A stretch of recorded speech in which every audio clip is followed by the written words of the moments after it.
I'm going to put up on the screen the waiver that attendees in Tulsa have been asked to acknowledge. I'll read it aloud, and then I'll ask you for your assessment. By clicking register below, you are acknowledging that an inherent risk of exposure to COVID-19 exists in any public space where people are present.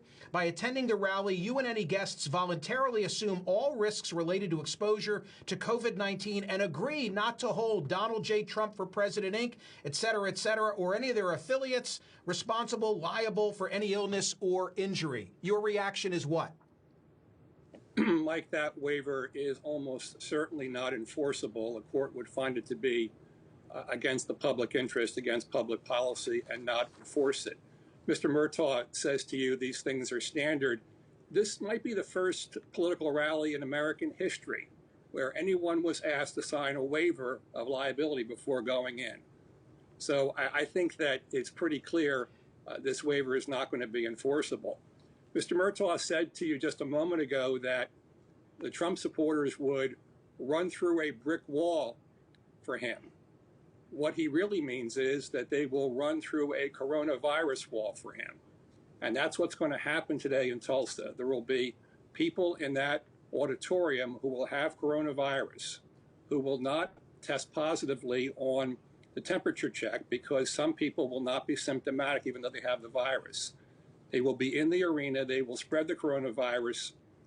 Folks who have signed these waivers will get coronavirus. They probably have very weak lawsuits, frankly, because a jury will not be sympathetic to their claims since they do know they are assuming some risk of getting the virus. But they will go home and they will spread coronavirus to mom and to dad and to their siblings and to their spouses and to their kids and to others in their workplace and in restaurants. And this is a very poor idea. So what is a business? Take this out of the political realm. What is a business to do? AMC flip-flopped yesterday, initially saying that they would not require masks and then saying that they would require masks. What is a business to do in this environment?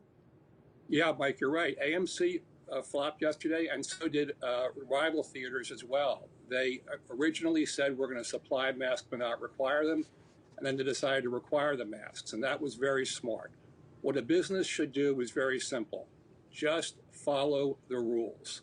Follow the CDC guidelines, follow your state and local recommendations and laws. And if you do that, you will not be successfully sued. You're only required in America to act reasonably. You aren't required to act perfectly. And it is reasonable to simply follow the rules. And if you do that, there won't be a successful suit.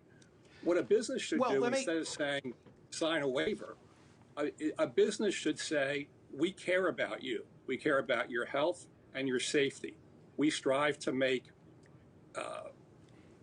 our workplace safe, our restaurant safe, our business safe. If you see something you think is not safe, please tell us. Please tell a manager. That's a positive message. That's what people want to hear. People want to hear that where they're going cares about their health and safety. What the president is saying today, regrettably, is I care more about my political future than I care about your health and safety. He'd be much better off for the country and himself if he said, please wear a mask.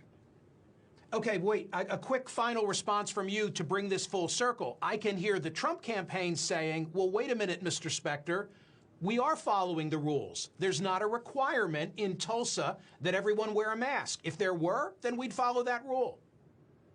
That's not correct. There is still a common law requirement of reasonable care. It is unreasonable to not require, 19,000 people, the largest crowd to assemble inside in America in over 3 months. It's unreasonable to not require those folks to wear a mask.